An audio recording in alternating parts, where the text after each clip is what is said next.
राधे राधे आप सभी को। आज हम जानेंगे आंवला नवमी की सरल पूजा विधि। तो जानते हैं कि कार्तिक शुक्ल नवमी को आंवला नवमी का व्रत किया जाता है। इसको करने से व्रत, पूजन, तर्पण आदि का फल अक्षय हो जाता है। इसलिए इसे अक्षय नवमी भी कहते हैं, इसे कुष्मांडा नवमी भी कहते हैं।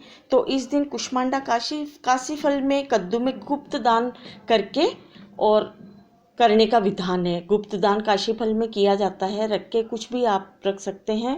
और आंवले दान करने का तो आज बहुत ही महत्व है। तो हमने थोड़ी पीली मिट्टी लेके और अच्छे जगह को अच्छे से साफ़ सुथरा करके हम घर पे ही पूजा कर रहे हैं। आंवले का गमला हमने ले लिया है और आंवले का पौधा घर में लगाना बहुत ही शुभ और फलदायी है। आप कार्तिक महीने में आंवले का पौधा अवश्य घर में लगाएं। और हमने हल्दी से गमले को भी शुद्ध कर लिया है चारों तरफ से। और हल्दी भगवान विष्णु को अति प्रिय है। और पीली मिट्टी में थोड़ी हल्दी मिला के और हमने नीप लिया है अच्छे से। तो इससे शुद्धता भी हो जाएगी। और भगवान विष्णु को तो पीली मिट्टी और हल्दी बहुत ही ज़्यादा उनको पसंद है और शुभ भी होती है हल्दी। भगवान गणेश जी को भी हल्दी बहुत प्रिय है। तो हमने अच्छे से ये शुद्ध कर लिया है सब जगह से। और जल के लोटे में हम हल्दी मिला के और हम पहले जल अर्पण कर देंगे। जल अर्पण कर दिया हमने और फिर बाद में हमने आटे से हमने स्वास्तिक, पहले सबसे पहले गणेश जी की पूजा होती है तो हम स्वास्तिक बना लेंगे। अगर जगह ज़्यादा हो, आप मंदिर में जाके आंवले की पूजा कर रहे हो तो वहाँ पे अच्छे से साफ़ सफाई करके और आप पेड़ के पास में स्वास्तिक मांडें। और इस तरीके से स्वास्तिक बना के पहले सबसे पहले हम गणेश जी की पूजा करेंगे। तो विघ्नहर्ता, सुखकर्ता भगवान गणेश जी को सबसे पहले ध्यान आवश्यक है। और आंवले का दान इस दिन बहुत ही फलदायी और शुभदायी है। आप 9 की संख्या की इस दिन बहुत मान्यता है। और आप 108 आंवले आप दान कर सकते हैं 9 की संख्या में, 51 की संख्या में, 21 की संख्या में, 11 की संख्या में आप दान कर सकते हैं। अब हम कुमकुम में जल डाल के और अच्छे से पहले स्वास्तिक की पूजा करेंगे। तो हमने स्वास्तिक का छींटा दे दिया है और अब पुष्प अर्पण करेंगे। भगवान गणेश जी को मूंग बहुत प्रिय है तो हम हरे मूंग चढ़ाएंगे स्वास्तिक पे और फिर दिया प्रज्वलित करेंगे। तो मैंने ये घी का दिया लिया है। आप तिल के तेल का भी आप दिया ले सकते हैं क्योंकि तिल विष्णु भगवान को बहुत प्रिय है। और हमने पूजा में तिल भी लिए हैं तो सफ़ेद तिल आप अवश्य पूजा में लें। मौसमी फल लें, पुष्प लें और खील पताशे लें। पताशे आप अवश्य पूजा में लें। मौसमी फल लें और पीला वस्त्र, कोई भी पीला रेशमी या सूती पीला वस्त्र लें और उस पर दक्षिणा अवश्य रखें। हम दिए की सबसे पहले दीपक की पूजा करते हैं तो हम रोली, चंदन, हल्दी से हम दिए की पूजा कर लेंगे।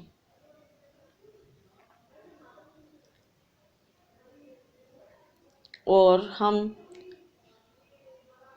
जल के लोटे में और आंवले के पेड़ में हम तिल अर्पण करेंगे। और हम दिए में भी थोड़े से सफ़ेद तिल डाल देंगे। फिर हम 9 की संख्या में हम टीका करेंगे क्योंकि 9 की संख्या का बहुत महत्व है। तो आंवले के पेड़ को हम टीका लगाएंगे सबसे पहले।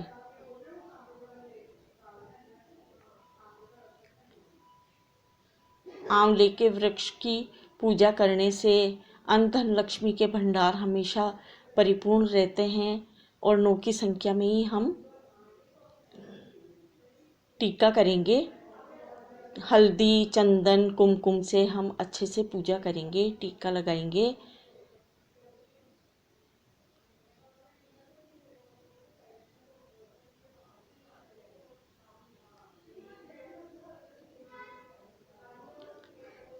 देखिए, पूजा में भाव का बहुत फर्क पड़ता है। भावना आपके अंदर मन में श्री हरि विष्णु का मन में जाप करते रहें और सच्चे मन से, सच्चे हृदय से माँ लक्ष्मी को याद करते हुए आप पूजा सच्चे मन से करें तो छोटी मोटी कमियां कोई मायने नहीं रखती है पूजा में।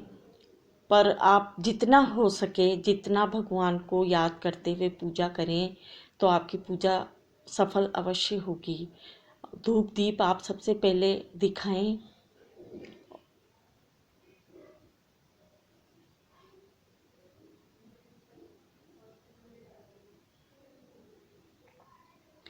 आंवले के वृक्ष में तुलसा जी का और बील पत्र का सबका समावेश है तो माँ लक्ष्मी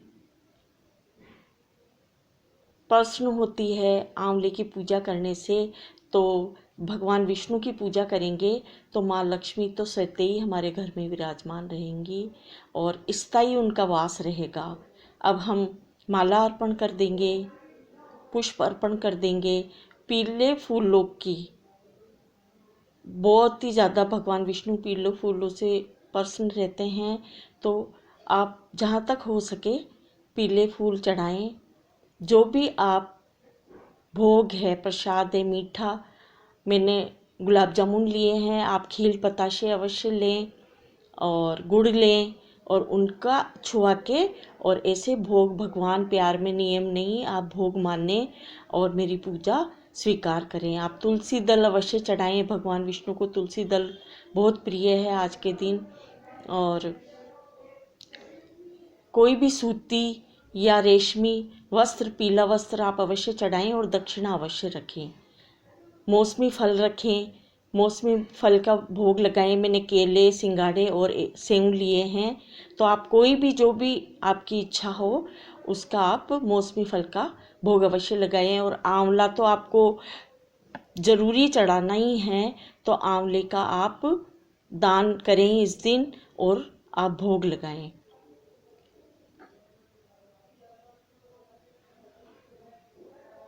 कलावा लें, इसे मूली, जिसे मूली कहते हैं इसे हम कलावा भी कहते हैं। तो कलावे की 9 की संख्या में आप इसको कलावे को चारों तरफ ऐसे बांधें।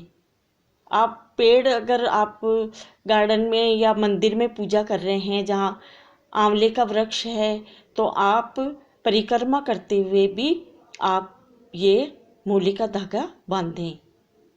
9, 21, 11, 108 की संख्या में भी परिक्रमा की जाती है और कच्चे सूत से भी आप ये परिक्रमा कर सकते हैं। मैंने मूली ली है तो आप मूली से ये 9 बार मैंने ये मूली का धागा ऐसे लपेट दिया है। कार्तिक महीने में दोस्तों आप ज़रूर लगाएं आंवले का वृक्ष तो माता लक्ष्मी की प्रसन्नता आप पे और आशीर्वाद हमेशा आपके परिवार पे, आपके बच्चों पे अवश्य बनी रहेगी और उनका वास सदैव आपके घर में रहेगा। अब हम परिक्रमा करेंगे तो मैं 9 की संख्या में परिक्रमा करूंगी। एक एक आंवला हम चढ़ाते जाएंगे और मैं 9 परिक्रमा पूर्ण करूंगी तो जिससे मुझे याद भी रहेगा कि हाँ मैंने 9 परिक्रमा कर ली है।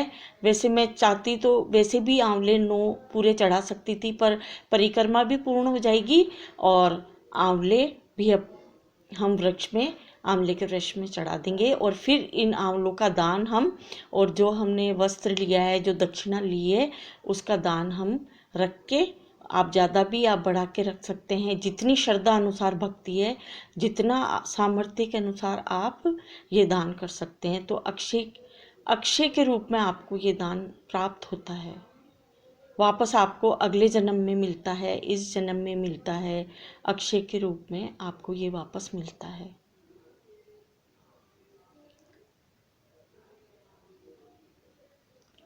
मिठाई का भोग हम छुआ के वापस रख देंगे, क्योंकि मीठे से पौधे में चींटियां लग जाती है। तो भगवान तो भाव के भूखे हैं, तो और भगवान से हाथ जोड़ के प्रार्थना करेंगे कि माँ लक्ष्मी, भगवान विष्णु, भगवान शंकर, आप सभी का आशीर्वाद हमारे घर पे और हमारे बच्चों पे सदैव रहे।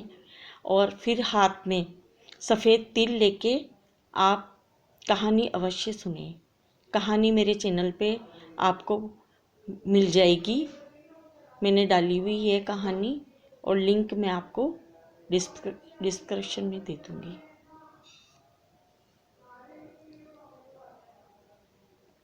ये जो जल है वो हम सूरज जी को अर्पण कर देंगे। कहानी सुन के सूरज जी को अर्घ दे देंगे, या फिर आप किसी पौधे में भी डाल सकते हैं। ये जो भोग हमने जो भी ये लगाया है वो आप बच्चों में, घर परिवार में ये भोग बांट दें। जो भी हमने ये फल प्रसाद जो भी हमने अर्पण किया है वो हम सबको प्रसाद स्वरूप सबको आप बांट दें, और ये सब आप दान में दे दें। आंवले और जो वस्त्र और जो दक्षिणा चढ़ाई है, कपूर की हम आरती करें, भगवान विष्णु की, भगवान गणेश जी की आरती करें। आप भगवान गणेश जी की भी कहानी अवश्य सुने।